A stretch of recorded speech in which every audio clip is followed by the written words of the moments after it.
વિરમગામ શહેરમાં મુખ્યમંત્રી ભૂપેન્દ્રભાઈ પટેલના હસ્તે 640 કરોડના વિકાસ પ્રકલ્પોનું ખાતમુહૂર્ત સમારોહ યોજાશે.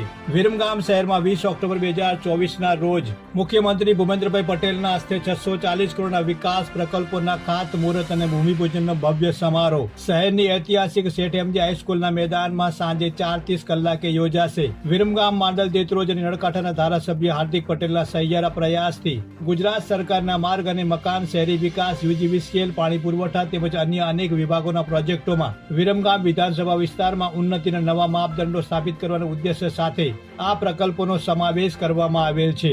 આ પ્રસંગે મુખ્યમંત્રી ભૂપેન્દ્રભાઈ પટેલના વરદ હસ્તે 640 કરોડના વિવિધ પ્રોજેક્ટોનો શુભારંભ થશે, જેમાં રોડ, પાણી પુરવઠા, વીજળી અને શહેરી સુવિધાઓનો વિકાસ કાર્ય કરવામાં આવશે. આ સમારંભને લઈને તડામાર તૈયારીઓ કરવામાં આવી રહી છે.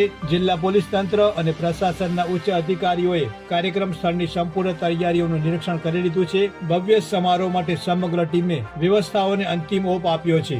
મુખ્યમંત્રીએ હંમેશા રાજ્યના સર્વાંગી વિકાસ માટે પ્રતિબદ્ધતા દર્શાવી છે અને આ પ્રોજેક્ટો તે જ દિશામાં